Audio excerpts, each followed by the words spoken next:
إن الحمد لله نحمده ونستعينه ونستغفره ونعوذ بالله من شرور أنفسنا ومن سيئات أعمالنا من يهده الله فهو المهتد ومن يضلل فلا هادي له أشهد أن لا إله إلا الله وحده لا شريك له وأشهد أن محمدًا عبده ورسوله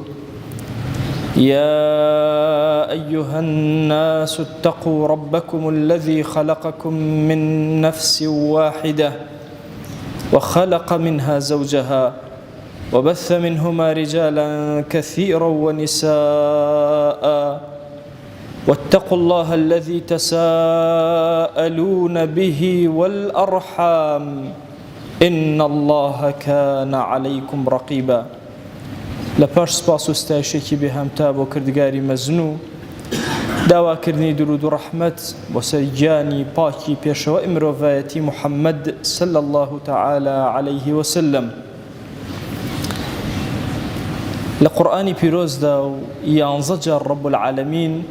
کەلیمەی ومن ئایاتیه بەکارەهێنێ، واتە لە علامەتی خوا، لە ئاياتی خوا، لە دەسەڵاتی خوایە. زۆرێکیان پێوەستن بە کەون و کائیناتەوە. ئەفەرمێ ومن آياته خلق السماوات والأرض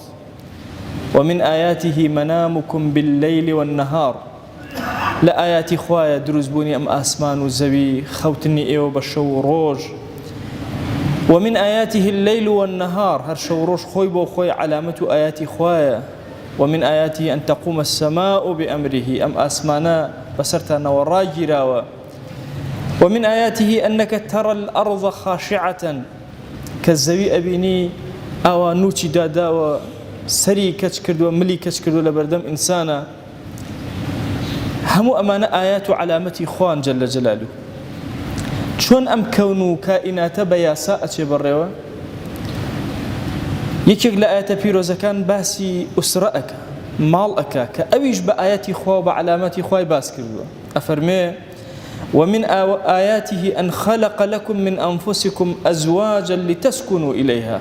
یەکێکە لە علامات و دلیلی گەورەی خوا جل جلاله کە ئافرەتانێکی بۆ ئێوە خەلق کردووە لە نەفسی خۆتان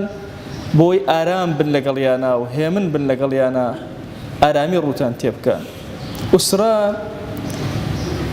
یان با بڵێم خێزان بابەتێکی زۆر گەورەی لە شەریعەتی ئیسلامیە. کافران و بێدینان بە درێژایی مێژوو هەوڵیان داوە ئوسرە و خێزان هەڵوەشێنەوە. ئەمڕۆژ سەیری بیرە دەستکردەکانی ئینسانیەت ئەەکەی کە پەلاماری ئەنواع شزوزیەت و ئەنواع جۆری نێربازی و ئافرەت و حتا ئاژەڵبازی و حتا دوایی هەموو ئەمانە لە پێناوی هەڵوەشانەوەی ئوسرەیە. گۆڕینی ئینسانەکان لەوە بۆ ئەوی تر و هەمووی هۆکارەکەی ئەگەڕێتەوە سەر ئەوەی کە فکرە جەندەریەکان بە گشتی بۆ ئەوەیە کە خێزان تێکوچێ، خێزان نەمێنێ. خێزان هەتا کۆتایی ژیان هەر ئەمێنێ. ململانەکە زۆر گەورەیە لە بینی ئیمان و کوفرە. لەبەرەوە یەکێکە لە ئاەتەکانی خوا کە ئاسمان و زەوی نەما خێزانیش نامێنێ. لە ئینسانیەتە خێزان تەقدیسی هەیە. لە ناخی مرۆڤە ئینسان، لە ناخی ئینسانە خێزان گەورەیەتێکی و تایبەتمەندێکی خۆی هەیە. کاتێک ئەچینە باسی خێزان زۆر کات وتاری پێشوو عەرزم کردن ماوەسانی ئاینی باسی دایک و باوک و وەچەکانیان کردووە. براو خوشکمان باس کرد لە وتاری پێشوو کە چەند گرنگە لە خێزانە. خێزان تەنها بریتی نیە لە دایک و باوک و مناڵەکانی. خوشک و براکان هەمویان ئەمانە ئەبنە خێزانێک و ئوسرەیەکی زۆر بەهێز لەگەڵ یەکترە. ئەبێ احترام یەکتر بگرن، ئەبێ نمونە بن، نمونەیەکی زۆر بەرز. ئومەتی ئیسلامی کە ئەڵێن ئومەتی برایەتیە و برا لە بینیانایە، ئەبێ تێگەیشت بین لە برایەتی. کام برا؟ برایەک ئەتوێتەوە بۆ خوشکەکەی، بۆ براکەی، دوعایەک دەست بەرز ناکاتەوە ئەوان لەیادکە. بەداخەوە ئەڵێم کافر توانیوێتی لەما گۆڵێکی زۆر گەورە لە ئێمە بکە. ئومەتی ئیسلامی براو خوشەکان بینیان جوان نییە، بینیان تەواو نییە. بەو شێوازە نییە کە خوا ئەمری پێ کردووە. جاری وا هەیە لەسەر خێزان و لەسەر هەندێک مادە و لەسەر هەندێشتی بچوک بچوک کێشە و گرفتیان کۆتا نابێ. خێزان تەنها خوشک و براژ نییە. لەمە گەورەترە لە مەفهومی شەریعەتی ئیسلامیە. مام و خاڵەکان پورەکان هەموو ئەمانە وەکو خێزان سیر ئەکرێن. دیقەت بدەن لەم ئاەتە پیرۆزە إذ حضر يعقوب الموت كاتێک يعقوب عليه السلام لەسەر مەرگە ئەولادەکان و مناڵەکانی کۆ کردەوە فەرمووی دوای من چی ئەپەرستن؟ ئەوان لە وەڕاما چیان وتیان قالوا نعبد إلهك وإله آبائك إبراهيم وإسماعيل وإسحاق إلها واحدا. وتیان ئێمە عبدایەتی کێ ئەکەین؟ ئەو خودایی تۆ ئەکەین، ئەو کەسەی کە تۆ پەرستوتە، ئەو ذاتەی کە تۆ پەرستوتە و هەروەها باو باپیری تۆ پەرستویانە. باو باپیری تۆ کێن؟ بریتیە لە ئیبراهیم و ئیسماعیل و ئیسحاق. یعقوب عليه السلام لە وەچەی ئیسماعیل نییە. ئیسماعیل لە کاتە مامی گەورەی، بەڵام لە ئاەتەکە هەر بە باو باپیر ناوی ئەبا. علەما فەرمون ئەمە دەلیلە لەسەر ئەوەی کە مام جێگەداری باوکە. پەیامەکانی مام زۆر گەورەیە. تەنانەت لە بابەتی ئینسان کە بچێتە ماڵێکە و نان بخوات لەکوێ پرز ئەکات و لەکوێ پرز ناکە. برسێتی بەتاتی سەری ئێستا مەکەن، الحەمدوللا ماڵەکان هەموو تێرن. لە کاتی گرانیە ئیمانداران بە زەحمەت و بەلایەنەوە ئەگەر خۆیان هیچیان نەبوایە بخۆن بچن لە ماڵێکی ترا نان بخۆن. رب العالمین دەرگای بۆ کردنەوە. گوناه بەسەرتانەوە نییە ئەگەر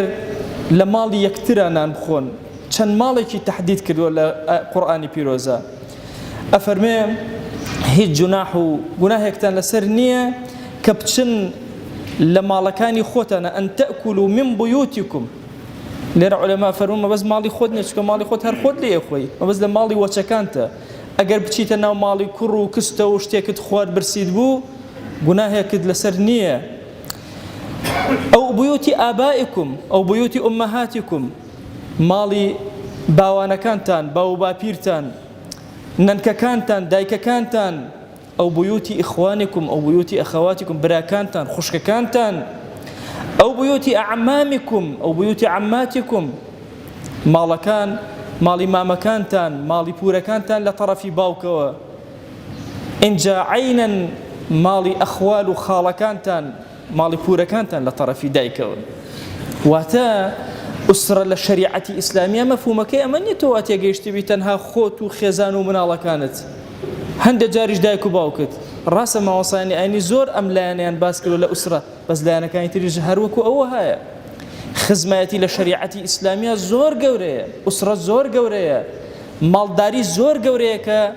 موسڵمانان پارێزگاری لێ بکەن و بیپارێزن. ئوسرە هەر چۆن بە دایک و باوک و بە وەچەکانی خۆت ئەترێ، بە مامیشت ئەوترێ ئوسرە، بە خاڵیشت ئەوترێ، بە پورەکانت ئەوترێ، بە برا خوشکت ئەوترێ، بە ئامۆزاکان و برازاکان و خوشکەزاکان و بە هەمویان پێکەوە ئەوترێ. وی لە فەرمایشتێکا پێغەمبەر صلی الله عليه وآله وسلم ئەفەرمێ العم الوالد، مام باوکە باوک، احترامی ئەبێ باوکایەتی لێ بگیرێ. جارێکیان بە عومەری کوڕی خەتابی فەرموو یا عومەر ئەما شعرت أن عم الرجل صنو والده، نەتزانیوە کە مامی ئینسان وەکو باوکی ئەو هایە، وەکو باوکی وایە، بە قەدەری باوکی وایە. ئیمامی مەناوی ئەفەرمێ فتعظیمه كتعظیمه، چۆن باوکی خۆت احترام ئەگری بە گەورە ڕای ئەگری، تەقدیسی ئەەکەی، تەعظیمی ئەەکەی، ئەبێ مامیشت ئەوا بێ. ئەفەرمێ وئیذاؤه كإیذائه، چۆن ئەگەر عەزیەتی باوکت بدەی، خراپەی بەرامبەر بکەی، بە هەمان چەشن مامیشت خراپت بەرامبەر بکەی، وەکو باوکت وایە، جرمەکەی گوناهەکەی ئەو هایە. وفيه حث على القيام بحق العم وتنزيله منزلة الأب. أفرمي أم فرمايشت الدليل لسر أويك مام لجيجي باوك دا أندري حقوق كاني باوك لبرانبر يا بكاري يعني برانبر بامشت بكاري بيني طاعته خرابنا كردن لقال ماما أمانة هر هموي بشكل الشريعة تو كاحترامي مامد أجري احترامي باوك تقرتوه پەیامێکی دینت جێبەجێ کردووە، دڵی کافرت تەقاندووە کە ئەو ئیشی لەسەر ئەوە کردو ناکۆکی لە بینی خزمەکانە دروستکە، تۆ خزمایەتیت پاراستووە. هەموو مافەکان لە زمانی ئیمامی عومەرە ئەگەر مناڵێ بمردایە و هیچ کەسێکی نەبووایە ئەهاتن قەراریان لەسەر ئەدا ئەم کەسە کە مردووە و هیچ کەسێکی نییە کێ بەخێویکە ئەفەرمە جارێکیان هەتیوێکە و بێکەس خزمەکانی کۆ کردەوە مام و ئامۆزاکانی کۆ کردەوە هەمانی حەبس کرد کردنە سجن حتا ئەو مناڵە بەخێو نەکەن گەورەی نەکەن کە واجبە لەسەرتان بەرتان نادەم تەسەور کە ئەم مەفهومە ئیسلامیە مام واجبە لەسەر شانی بەخێوکە شتێک لە خۆت زیادە برازاکانت خوشکەزاکانت هەموو ئەمانە بۆی ئەڕوا خوشکەزایەک لەو دوورەوە برازایەک لەو دوورەوە کە تۆ ئەەکەیتە مامی واجبێکی شەرعیە لەسەر شانت جێبەجێ ئەەکەی خاڵیش بە هەمان چەشن لە شەریعەتە وەکو مام وهایە بۆ پێوتراوە خاڵ ئەڵێ لە عەرەبیە وتوانە خالە على ئەهلیه یعنی دەبەڕە ئومورەهم وەکافاهم هەرچی کاروباریانە جێبەجێ ئەکە خاڵ ئەوهایە لەگەڵ مناڵەکانە هەندێکە فەرمون خاڵ لە خەلیلەوە هاتووە چۆن ئینسان هاوڵێکی زۆر خۆشەویست لەگەڵیا ئەگاتە پلەی خولەت و زۆری خۆشەوێ بە هەمان چەشن خاڵیش بۆ چەشنەیە بۆیە کەلیمەی خاڵی بۆ بەکار هاتووە پێغەمبەر صلی الله عليه و آله وسلم یەکێک لەو شتانەی فەخری پێوە ئەکرد خاڵەکانی بوو كان يفتخر بالخؤولة لفرمايشتك فخري أكر بيغمر صلى الله عليه وسلم بخالكاني ولا ناو مدينة لفرمايشتك كديلمي هنا يتي أفرمي الخال والد من لا والد له خال باوكي أو كسيك بباوك خال جاقيبو أقريتوا للروايتك أفرمي الخال العم والخال بمنزلة الأب خال مام وكو باوك أوان منزلي باوكيان هي الاحترام للرزا پیغمبری خوا صلی الله علیه و آله و سلم اسودی کوڕی وهب برای ئامینەی کچی وهب دایکی ئەیکردە خاڵی پێغەمبەر صلی الله عليه وسلم دایکمان عایشە ومانە گێڕێتەوە فەرمێ جارێک هات ئیستئذانی کرد وتی ئیزن هەیە بێمەژوورەوە پێغەمبەر صلی الله عليه وسلم بەس گوێی لە دەنگی بوو بیستی زانی خاڵێتی هاواری کرد یا خال ادخل هۆ خاڵە وەرە ژوورەوە أفرمك هات جورة وبيغمر صلى الله عليه وسلم عباكي سرشاني خوي الراخص لبردميا بوي لسري دابنش إكراما واحتراما بوي بورد وكو دايكت أو هاي لفرمايشتي بيغمر صلى الله عليه وسلم هاتوا إمام علي وما روايتك لسنن أبو داود أفرمي الخالة بمنزلة الأم كرة خالة واتبورد خشكي دايكت وكو كيوا وكو دايكت أو هاي ابن حجر أفرمي بمنزلتها في استحقاق الحضانة أجر مناله بكذبه خشكي دايكي داواي بك هرشي خزمي ترى داواي كأدري بخشكي دايكي شكو بوريتي أو سوزيتي أو كو دايكي أو هايا إمام الذهبي فرماه في البر والإكرام والصلة هرشي شاككاري هي هرشي رزقرتن هي هرشي سردان كردن هي صلة هر وكو دايك أو هايا أجر تشوي ولا بورت وهو بزانه ولا دايك تشوي أجركي همان أجر فضيلتكي همان فضيلة دايك من عايشة فرميه من عالم نبو حزم أكر كنياكم هبي عرب لا نوع عرب كنيا زور شيرينة كسكب أبو فلان وأم فلان وأنا بانك وتم أي بيغمري خواه صلى الله عليه وآله وسلم كل الصواحب لهن كنن حرشيها والله من هم يعني كنيا كان من بي كنيام أفرمي رويتي كردم فرموي فاكتني بابنك عبد الله برو بناوي كركي خوته عبد الله بك بكوني خود بابيت بلان ام عبد الله ازان كركي كيبو خو كري خوي نبو كري اسماء ابو عبد الله كري الزبير كري خشكي عائشه وتي بناوي او كوني ابو خود دابنه تنانتا او راده بو الى دوايا دايك من عائشه بيان اوتشي بيان اود ام عبد الله دايك عبد الله بيغمري خوا صلى الله عليه وسلم لم فرماشتا باسي كرأك بابنك كنيتو بناوي كركي خوته بك عبد الله بينما كري خشكيتي ابن القيم رضا رحمتي خويا لباسي عميا بور لطرفي باوكا فرماشتا كان زور باسي خاليان كردوا عما اولاتره خشكي باوكد اولاتره لخشكي داي كشتيشتا لشريعته كتو ابيت شاك كاريكي باشي لقلابكي بويا لفرماشتا كافرميها تو اگر شي بلاي صحتي زول لاستيكي برزاني افرمي المنزلة العمة بمنزلة الأب بأندازي باوك چن بقدر برزا خشككشي أو بقدره كوابو الشريعة إسلامية داوي أمل إيما أكا كإيما خزمايتي أكين بمعنى كلمة خزمايتي أكين سەیری ئەمڕۆ مەکەن مادە و تەکەببر و لووتبەرزی و دڵناسکی بەرامبەر بە یەکتر و وهای لێ کردوین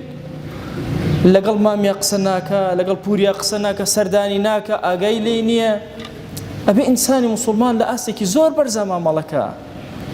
ئەگەر شتێکی زیادەت هەبوو لە دەمی ماڵ و مناڵی خۆت بگرەوە بیدەوە پورەکەت بیدە بە مامت بێدە بە خاڵت نەک لەسەر مادە شەڕکەی مادە ببەخشە لە پێناویانە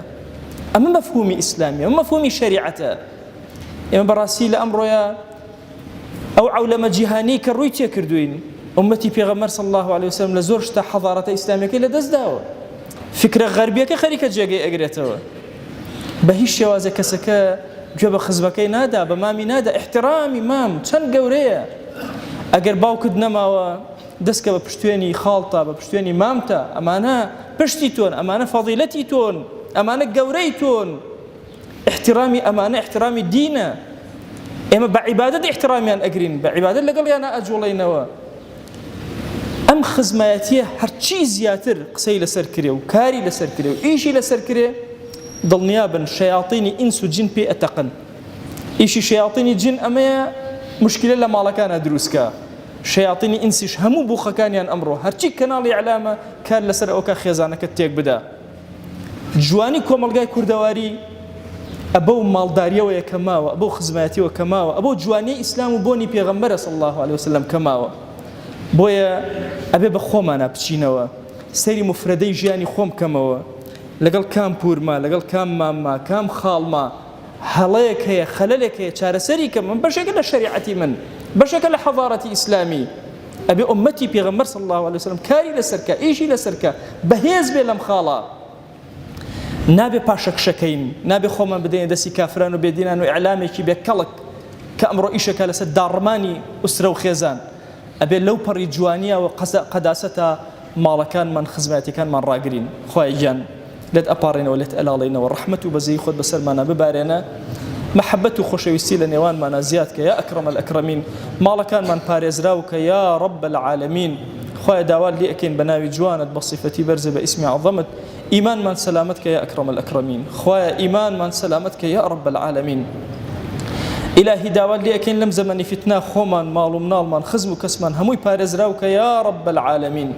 خويا داوات لي أكين بناوي جوانت بصفتي برزة باسمي عظمت كرمي خود بسرمانا ببارينا عفوي خود بسرمانا ببارينا آرامي خود بسرمانا ببارينا ضلمان آرامك مالمان آرامك ولات ونشتمان من آرامك غوركان من آرامك زندبونو من آرامك يا إلهي داوات لي أكين بآرامي حساب كتاب من لك الله بكري وبحضور بيغمبر صلى الله عليه وسلم شاد بين خويا أم عبدانا هاتونا تأماليتو أمانة دسي زليلي برزنا كانوا تنها لحضوريتو يا نبي سجدنا بن تنها بوتو نبي دي إلهي دعاك ننجرابك ادعوا الله وأنتم موقنون بالإجابة الحمد لله رب العالمين والصلاة والسلام على خير خلق الله محمد وعلى آله وأصحابه الكرام وتابعيهم بإحسان إلى يوم الدين أوصيكم عباد الله ونفسي قبلكم بتقوى الله وكثرة مخافته فإن التقوى شعار المؤمنين ودثار المتقين ووصية الله تبارك وتعالى في وفيكم وفي الخلق أجمعين وشوي سكام قوم يأتي إسلامنا فرقورا يعني كيف فربارزرينا شريعتنا عرز ما كردي ذيك يعني كي تنها أو تاتوزار لك ما جراو ئاو تاتە و زارۆڵەکە واڵە برایەکێ پێوە مامۆ لالۆ مەتیەکێ گرد ئینێ پێوە پەنەشا ماسمێ ئوسرە پەنەشا ماسمێ خێزان پەنەشا ماسمێ یانە قەومایەتی شەریعەتە نەفرە گرنگیش دەریان پەنە تۆ هەر هەنگامە بنیەی چەنی قەومەکە بلی وەرۆ مراجعەوە ژیان وێڵ کەری و چکۆنە خەلەلێ وەڵهان غەڵەتێ وەڵهان چارەسەرش کەری مادەگەرایی و دنیا ئەگەرایی و سەر و قسێوە گولێ یاچێوە ئیوە شەویستی و مەحەبەتە و ئیسلامی بۆ فەرامۆش کەرمێ ڕەنگە پاسە بزانمە قەتیعەت و ڕەحمی ئێمە تەنها هەنە قسێ چەنی ئاو تاتەڵ نەکەری چەنی مامۆزێوەڵ چەنی لالۆزێوەڵ چەنی مەتێزێوەڵ گرکەرە قەتیعەت و ڕەحمی ئینسانی ئیماندار ئەشم ئاگاش جە ڕەحمی بۆ ڕەحم لکان عەرش و ڕەب العالەمین و پاگۆ هەڵ ئوروا سریان ڕەب العالەمین عهدش کردن هەر کەسێ ڕەحم پڕچنەوە خوا پەیوەندیشتنی پڕچنەوە ئەگەر ڕەحمش بەگا ئارد هەرچیش گەرەکە خوا پێش جێبەجێکەرەوە پێوە ئەمە خزمەت و پێغەمبەری صلی الله عليه وسلم فەرماوەش یا رسول الله أصبت ذنبا عظيما أي پێغەمبەری خوا صلی الله عليه وسلم گوناحێ فرە گەورە بکردن عظیم چێش کردی وشويس فرماواش هل لك من